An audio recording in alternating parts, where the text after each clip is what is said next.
MBBS in abroad. Apollo MedSkill 6 years of MBBS program will be completed in 35 lakhs only.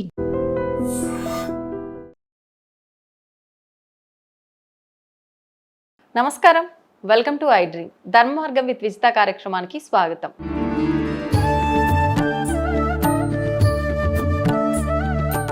నమస్కారం అండి. మహాదేవ. సాధారణంగా వివాహం జరిగిన తర్వాత అప్పగింతల కార్యక్రమంలో ఖచ్చితంగా ఆ అమ్మాయి తరఫున ప్రతి ఒక్కరు ఎంత కఠినంగా ఉన్నోళ్ళైనా సరే ఖచ్చితంగా ఏడవాల్సిందే అమ్మాయిని పంపిస్తున్నందుకు. అంటే వాళ్ళు ఏడవటంలో అర్థం ఉంది. అమ్మాయి ఏడవటమైనా నా వాళ్ళందరినీ వదిలిపెట్టి వెళ్తున్నా అనే ఒక బాధ ఉంటుంది. వీళ్ళైనా అల్లారు ముద్దుగా పెంచుకున్న నా కూతుర్ని ఇంకో కుటుంబంలో పంపిస్తున్నా నేను ఇంకా అనే బాధ వీళ్ళలో ఉంటుంది. కానీ ఇంకా లైఫ్ లాంగ్ తన జీవితం అక్కడే తను బాగుండాలని హ్యాపీగా పంపిస్తే పోయిందేముంది, ఇలా ఏడుస్తూ పంపించడం ఎంతవరకు కరెక్టు అని అంటే ఏం చెప్తారు? అంటే ఇది చాలా సున్నితమైనటువంటి ప్రశ్న. ఎందువలన అంటే సహజంగా మనకి వివాహ క్రతువు అంతా మనం చూస్తే కన్యాదానం ఇచ్చేటప్పుడు కొంతమందికి కళ్ళు చెమరుస్తాయి. కారణం ఏంటంటే అమ్మాయి చేతిని తీసుకొని వెళ్ళి ఇంకొకళ్ళ చేతుల్లో పెడుతున్నాము అన్నప్పుడు ఇక ఈ బాధ్యతని పూర్తిగా నీది అని చెప్తాం. ఇంటి పేరుని మారుస్తాం. ఇక నుంచి ఇప్పటిదాకా ఒక ఇంటి పేరుతో ఉన్నటువంటి స్త్రీకి ఇంకొక ఇంటి పేరు ఇచ్చేస్తాం. గోత్రం మారుస్తాం. ఇక నుంచి మీరన్నట్టు మీ జీవితం అక్కడ అనేటటువంటి మాటని చెప్తున్నాం. కానీ ఇప్పుడు ఒక 20 సంవత్సరాలు 30 సంవత్సరాలు అమ్మాయిని మన ఆడపిల్లగా మనం చూసుకొని సర్వస్వతంత్రాలు మనవి, ఏ పని చేస్తున్నా ముందు మా అమ్మాయి ఉండాలి, లేదా ఇంట్లోకి రాగానే శిరీష అని పిలవడం అలవాటు, లేదా లక్ష్మి అని పిలవడం అలవాటు. ఇలా ఈ అలవాటు అయిపోయినటువంటి యొక్క పిల్లని ఇక నుంచి మళ్ళీ మా ఇంటికి రావాలి అనేసరికి మళ్ళీ కొన్ని పర్మిషన్ల ద్వారా పిల్ల ఇక్కడికి రావాల్సి వస్తుంది. కానీ మీరు పిలిచినప్పుడల్లా రావడానికి అవకాశం లేదు.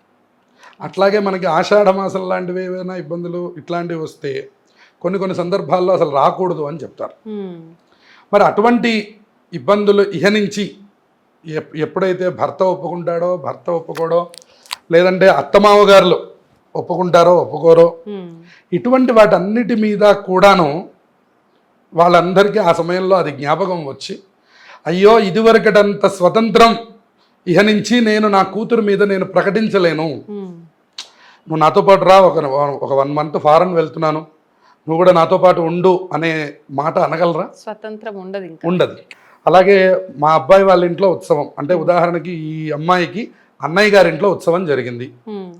తల్లిదండ్రులు వెళ్ళి ఒక 4 రోజుల ముందర నుంచి కావాల్సిన పనులన్నీ చూస్తూ ఉంటారు. ఆడపడుచు కూడా ఉండాలని వీళ్ళు కోరుకుంటారు, అది తప్పులేదు. పంపించడం కుదరలేదు, ఒక 10 రోజుల ముందర వచ్చింది అని అనుకుంటే అది కూడా తప్పులేదు. ఎందుకంటే అత్తగారు మామగారు వాళ్ళని కూడా చూసుకోవాల్సిన బాధ్యత ఈ అమ్మాయి మీద ఉంటుంది. కానీ వీళ్ళందరికీ గుర్తొచ్చేది ఏమిటంటే, అరెరే అంత స్వతంత్రం ఇక లేదే, నమమా అని కన్యాదానం చేయకపోయినా ఇక నుంచి ఆ స్వతంత్రాన్ని ప్రకటించలేము. నేను సినిమాకి వెళుతున్నాను కాబట్టి నువ్వు కూడా సినిమాకి వచ్చేసేయి అనలేరు. నేను బయటికి వెళుతున్నాను కూరలు తెచ్చుకోవడానికి, నువ్వు కూడా రా అనడానికి అవకాశం లేదు. కానీ ఇదివరకు ఆ మాటలన్నీ చెప్పాం. అమ్మ నేను నాన్న అక్కడ ఉంటాం, నువ్వు డైరెక్ట్గా అటు నుంచి అటు వచ్చేసేయి అంటే ఓకే జాయిన్ అయిపోవడం, వాళ్ళకి కావాల్సినటువంటి పనులన్నీ చేసుకోవడం. అలాగే బయటికి వెళుతున్నాము, షాపింగ్కి వెళ్తున్నాము, చీర కొనుక్కుంటున్నాము అంటే తల్లి ఒక చీర, కూతురుకు ఒక చీర కొనేసుకుంటారు. అటువంటి విభాగాలన్నీ ఇహ నుంచి అయ్యో తప్పించుకుంటున్నాము, అయ్యో ఇహ నుంచి అలా కుదరదు అనే ఒక దృష్టి చేత ఆ సమయంలో మనం ఆపినా అది ఆగేది కాదు. కానీ మీరన్నట్టు ఇదివరకటి కంటే ఇప్పుడు కొంచెం అప్డేట్ అయిన విషయం ఏమిటంటే, ఇదివరకటంతటి ఏడుపులు ఇప్పుడు లేవు. ఎందువలన అంటే వాళ్ళకు కూడా తెలుస్తుంది, ఇవాళ వీడియో కాల్స్ ఉన్నాయి, ఫోన్ కాల్స్ ఉన్నాయి, అన్నీ వాట్సాప్ ఉంది, ప్రతి యాక్టివిటీ తెలిసే ఛాన్స్ ఉంది, స్టేటస్ ఉంది, అన్నీ ఉన్నాయి. కాబట్టి ఇదివరకటంత స్థాయి ఇప్పుడు లేదు. ఇదివరకటంతే వేరే ఊరిస్తే మళ్ళీ ఎప్పుడు వెళ్ళి అమ్మాయిని చూస్తామో, ఎందుకంటే పండగ రాందే ఊరికే వియ్యాల వారింటికి వెళ్ళలేము.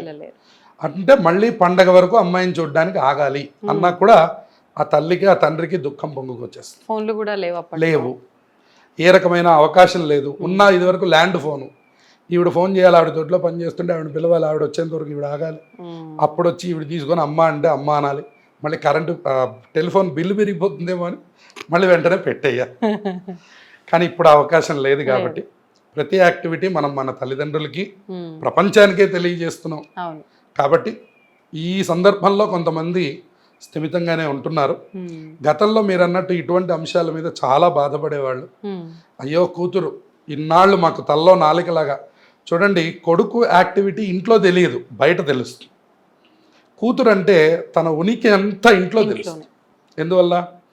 ఒక తండ్రికి అన్నం వడ్డించాలంటే అమ్మ బయటికి వెళ్ళింది కూరలకి, నాన్నగారు భోజనానికి వచ్చారు, మధ్యాహ్నం లంచ్కి వచ్చారంటే కూతురు ఉంటే వెంటనే లేచిపెట్టు. అదే కొడుకు అయితే అవకాశం లేదు, పాపం తండ్రి గారే పెట్టుకుని తింటారు. అందుకని ప్రతి విషయంలోనూ కూతురు అనేసరికి తల్లో నాలుక, మనకి ప్రతి విషయంలో ముఖ్య పాత్ర కూతురుది.